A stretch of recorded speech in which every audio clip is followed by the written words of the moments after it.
Make sure you check out our new sponsor, the Health Blaze. All the information is in the description. Use the promo code above. Goodfella1 Boxing at 18% off of all their natural products from deodorant, pomade, toothpaste, and much, much more. And they have additional discounts on their website as well. That's thehealthblaze.com. Starting December 20th. That promo code is good for 18% off. We go. What's going on? We back, Goodfella Sports TV. Appreciate everybody for checking in one time for the one time. Much blessings to the brothers and sisters out there. Hopefully everybody brings the New Year's and live and blessed as well. Happy holidays from my family to yours. Don't forget to hit the subscribe button, hit the bell icon button. Make sure to check out our new sponsor, the Health Blaze, at thehealthblaze.com. The website or promo code to get 18% off is in the description. You get 18% off by using my promo code Goodfella1 Boxing. That's to any other additional promos or discounts they're running over there. Try their natural products from magnesium lotion, bath bombs, foot soaks, all that good stuff over there. Try natural products. Get away from the processed products, just like a lot of people getting away from the processed foods. So check them out over there, man. I'll explain more or give you a reminder at the end of the video. Errol Spence had an interview with Fight Hub that came across my eyes where he said that him and Jermall Charlo would spark out Gennady Golovkin. Now, he also had a Dragon Ball Z debate at the end. I like Fight Hub, you know what I'm saying? I like Mario Rivera, I think his name is. Sorry if I butchered it. I didn't like that weak shit they put out there, about the wrong title. I think they did a title about Blue Blood and, about him being a fan, asking Anthony Joshua, so they spent, or either they did that or they talked about how Anthony Joshua ran down on Big Baby Miller. But I ain't with the BS though, but he do really have some good interviews, man, where, he might not ask, he might ask some questions in there that might be off topic, but he uses them to segue into boxing questions. So that's one of the interviewers I actually admire and like, contrary to some people's beliefs. This is my opinion.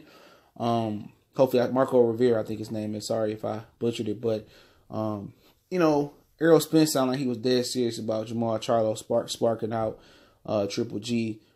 He might have been playing about him beating Triple G. If you want to read into it, and I'll link that interview in the description under source link.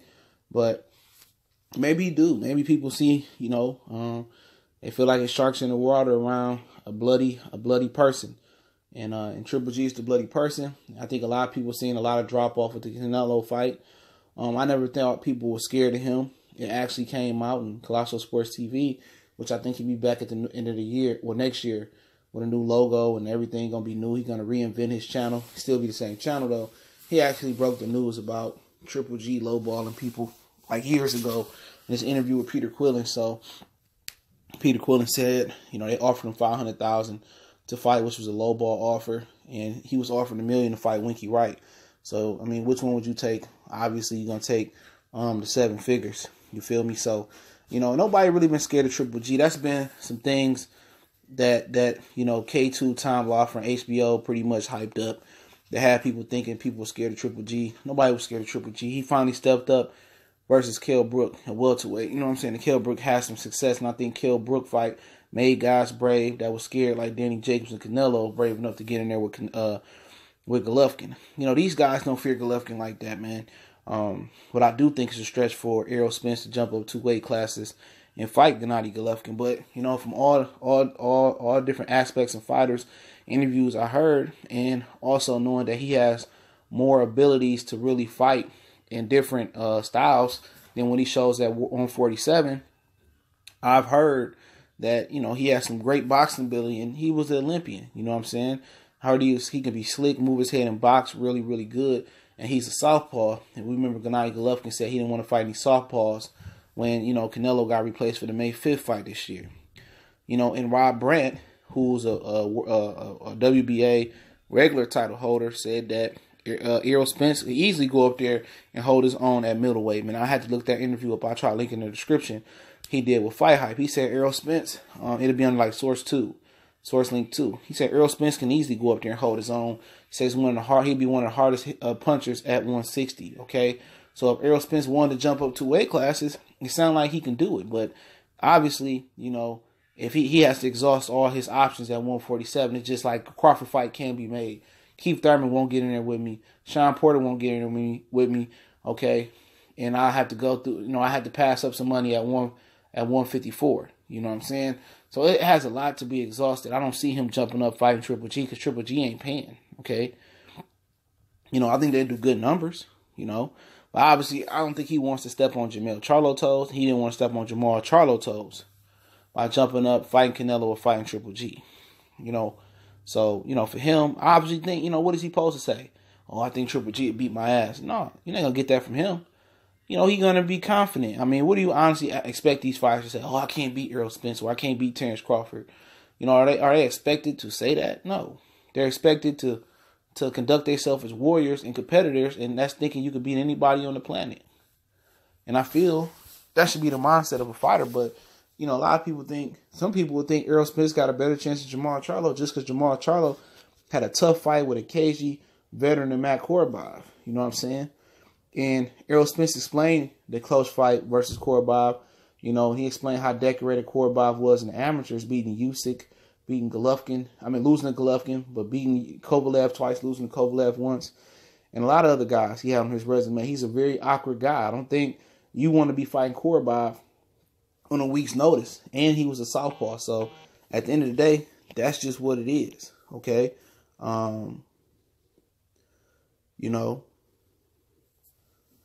That just might be what it is, man. You know what I'm saying? So, it was a bad night. Everybody's entitled to a bad night and on a week notice. So I'm not going to take that away from him. I never was 100% sold Jermall Charlo can beat Gennady Golovkin. Okay, I liked his chances, and I still like his chances with Canelo Alvarez, because styles make fights, in my opinion. Okay, better than Golovkin, but I think he could beat Golovkin.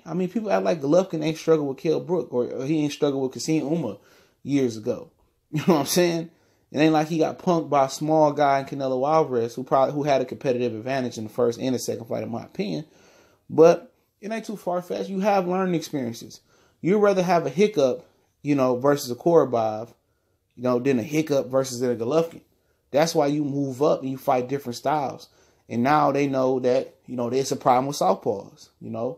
They got a problem with a straight left. And that's something that Ronnie Shields and him have to, patch up. They ain't got to worry about if they're going to fight Canelo, Jacobs, or Golovkin. But they know they have a problem with southpaws. And somewhere down the line, if he continues to have a successful career, he's going to run into a southpaw who's just as cagey, who has a similar style. That's one of the things about moving these fighters up. Golovkin fought one style, or he never fought a complete fighter. You know what I'm saying? He'll fight Willie Monroe, who was quick with his hands, quick with his feet, but lacked experience as an amateur and a professional fighter and didn't have power. Or you fight Curtis Stevenson or David Lemieux, who had power that could knock out a fucking mule or a calf or a horse, but at the end of the day, they didn't have no boxing skills or no missile to get the bomb there. You feel what I'm saying? So at the end of the day, it was always, and then I'm just using him as an example. I'm not saying that he's the only one doing it. There's plenty of these dudes doing it. They getting tailor-made to fight a certain style. You got to fight different styles coming up. Even when you 5-0, 10-0, 15-0, in between there 20-0. You got to get your styles in. You got to fight the tough pressure fighter journeyman. You got to fight the boxer puncher. You got to fight the former world champion. You got to fight all these dudes, man. And that's why in the UK they have a problem when they step up historically, because all they do is fight each other. They see the same style, the same front foot style, nobody over there on the back foot, and they struggle with that American type of style.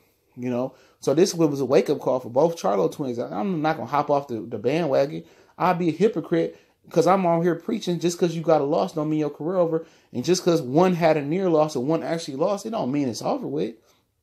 LeBron James lost several finals. Is it over with? He's still regarded as one of the greatest of all time. Mike Jordan lost in the Eastern Conference year. He came back to Orlando Magic. Came back next year and whooped them. It's sports. John Elway lost 3 fucking Super Bowls, bro. Came back with Terrell Davis years and years later, and he beat fucking Atlanta Falcons, and he beat the Green Bay Packers, and retired off his 2 Super Bowls. It's no different in boxing. We can't treat boxing like its own exclusive special sport. It's no different in MMA. Wins and losses. Losses tell me a lot about a fighter, how he bounced back and how he correct himself. And Jermall Charlo get in there and beat the dog walking shit out of Canelo Alvarez or Golovkin or Danny Jacobs. Everybody gonna change their tune. So you gotta really box what people say out, man. I don't like these fighters being on social media and with these burner accounts and trying to fight with the fans. Man, don't worry about what we saying. It's good to take in consideration what's being said, but don't let it really tickle your fancy. Don't let it hit your nerve. If they say something that's true, you got to just take it and fix it. But you should already know what's going on with your game, though. But like I said before, I ain't hopping off the Charlo bandwagon. You know what I'm saying? But like I said before, you know, could Errol Spence beat Golovkin? I don't fucking know. I favor Golovkin. That's a hell of a jump up. To jump up from 47 to 160. But by all accounts, from several different sources I've talked to, he can do it, and he legitimately is a monster at fighting 160 and 154. And you haven't seen the best of Errol Spence, and I've been preaching that since day one. You haven't seen the best of that kid. It's a lot of things I heard from different sources about what he does in the gym and how he trains. And everybody got a misconception. Oh, drunk Spence. Spence was drunk and shit. I didn't get that he was drunk at that press conference, you know, after Danny Garcia and Sean Porter. You know, a lot of people, somebody started that narrative. I didn't start the narrative. I came on live to talk about him. People say he was drunk. And I didn't really think he was drunk. But at the end of the day, it is what it is. You say what you say, you mean what you say. There's no need to apologize. But at that time, it kind of opened up why the Crawford fight can happen then. You know, and Bob Arum took his words and used it against him and say, shit, let's make the fight happen right now. And people getting away from that. You know what I'm saying? Crawford and Spence need to happen next year. You know, but if he chooses in the next couple years or next calendar year, he get to 2020, in the middle of 2020, and ain't no unification bouts happening for him. You know what I'm saying? He can't unify with Terrence. He can't unify with Keith. He can't unify with Sean. Then you know what? You move on. Seriously. You move on. You move up in weight. You try to catch the winner of Jerry, Hurd, Harrison, Charlo. And that's what you do. You know? That's just what it is, man. You know? But when you put stuff out here in the universe, you know, and you are a wanted guy or you're a marked guy, most black fighters are marked guys. You know? They hang on well, he say do this and that. But, you know, other guys out here juicing and cheating and working with Victor Conte and they get a pass. But like I say, and what other people don't say don't move me, and it shouldn't move these fighters. You know, but when you say stuff, you make yourself a target. And when people get wolf of this interview, people going to start pressing for that fight. Because, you know, they want to see Errol lose. They want to see black fighters lose. Only reason a lot of people rock with Crawford is for the simple fact that Crawford is with Top Rank. If Crawford was with Al Heyman, he'd be on the shit list as well, too. But yeah, I'll link that interview in the description. I'll try to find that Rob Bryant interview as well and link that in there as well, man. Goodfellas Sports TV. Don't forget me on Facebook, Twitter. Also, reach out to me in email. Also, I got a Facebook group. I'm going to get more active in there as well. You can email me. You got a donation? You know, you can make a donation. That link's there. It's in the description as well as the interview link and then the Rob Bryant interview link. Talking about Errol Spence will fight at 160. Also, don't forget the Health Blaze, thehealthblaze.com. Information is in the description. Promo code. Get 18% off. And check them out, man. Get your natural foot soaks, foot bombs. Bath bombs, soaps, and stuff of that nature for 18% off. And they got really good prices on my $5, $7. Highest thing I seen was like $20-some. So go check them out.